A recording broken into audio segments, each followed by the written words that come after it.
Hi. I thought it'd be a good idea to go back through Facebook posts I've put on and just see the journey from the outside, because we've really been through a journey. But we carry on just like the pulse of the light. That's our heartbeat going on, and we've been through some things. So going back to Saturday the 21st of March, I put then, our shops in Felixstowe and Walton have now closed for retail sales until things improve. In the meantime, we've made them into emergency resource centres, which means we'll have food and other items available for those in need from either shop, but by appointment only. After receiving a request by telephone, email or Facebook, food will be passed on to those in most need locally and to those in self-isolation. Please note, no food is kept at the premises out of hours. That was really sad. I had to put that last bit, but I was advised by people on Facebook it was a good idea to say it. But anyway, that's what happened. And at that time, we were really just heading towards lockdown. We hadn't got to it yet, but we were heading there. On Monday, the 23rd of March, we came to lockdown. And it felt to me like we were waiting for something to come. Something was going to arrive. There was nothing we could do about it. And being the control freaks that we all are, I just wanted to put what I thought onto paper. So I wrote twilight. We wait in the twilight, scared of the night to come, the darkness which we know will cover us, envelop us, like a sinister black mist, alive but unseen. But then suddenly there's a flicker of light, no more than a brief flash, but then another, and another.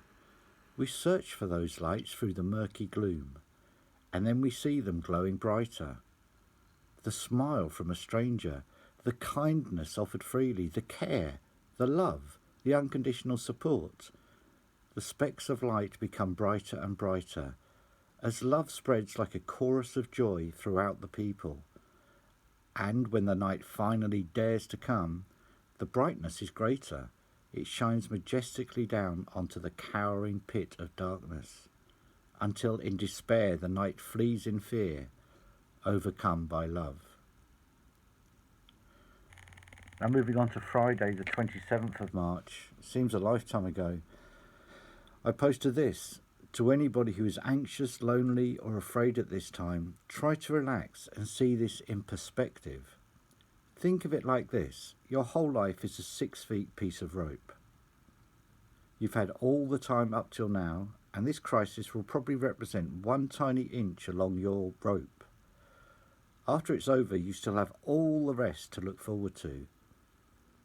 Shakespeare had about 10 of his 52 years in lockdown of kinds, but we don't remember him for that. And Isaac Newton spent more than 2 years of his 84 years in lockdown, but we don't remember him for that either. They're not remembered or defined by the events that happened during their lifetimes, and neither will we be. When it's over, we all have other magnificent things to do. And people were getting really worried at this time, a lot of anxiety and things like that. So on Friday the 28th of March, I posted, for any anxious or worried people, relax. You're not alone, and everybody is here for everybody else. Who can add a single hour to their life by worrying? Matthew 2:7. Let's do this, and let's do it together, because we will. Then moving on to Monday the 30th of March, still in those early days of lockdown, I posted, we're climbing higher towards the top of that mountain together. The view on the other side is going to be amazing. Let's keep going together. Friday the 3rd of March, 3rd of April even, I just put a little comfort thing on. Sleep well, sleep in peace, kept safe through the night in the knowledge that tomorrow all things will be new.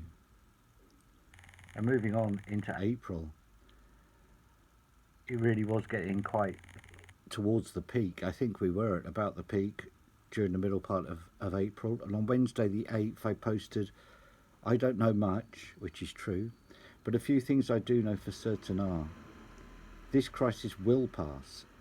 Those who are lonely and afraid are not alone. We will have a new normal after this, and it will be better than the old normal. We have rediscovered so many important things, like the importance of each other for our common good, and that nobody is more important than anybody else. We're all essentially the same, trying to make life as good as we can for each other. Groups of people have formed from nowhere with an inbuilt desire to help others. It is magnificent, it is courageous, and it shows that together we cannot ever be beaten. Sunday the 12th of April was Easter Sunday, and probably the first Easter in living memory where churches were empty.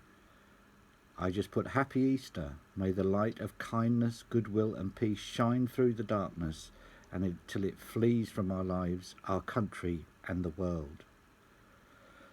On the 14th of April we were featured in the Evening Star, which was really nice. They did a bit about the Basic Life charity. And on the 18th of April, people were really suffering from anxiety and depression still. It was getting to be quite a prevalent thing. We got lots of messages from people who were anxious. So on Saturday the 18th of April, I wrote this in a little book back in 2013, referring to people suffering from anxiety and depression. I think it might be relevant now. I care about you enormously, and I don't even know you. How much more will the people who love you, know you, or even just remember your name from school, or have noticed you on the bus or on the way to work care about you? You are important in the lives of so many people, more than you'll ever know, so stay safe. And on the same day I did a video which I shared as well. Moving to Friday the 24th of April, I put wondering when the new normal comes, what do we want it to look like? This might be our only chance to reset the clock and start again with the knowledge of what's happened. And what has happened? Well, we've discovered that what we already knew anyway, that money, status, possessions, etc. don't mean anything at all. We've learned that people can be united in a common cause, and we've learned that we need each other and community a lot more than we probably realised.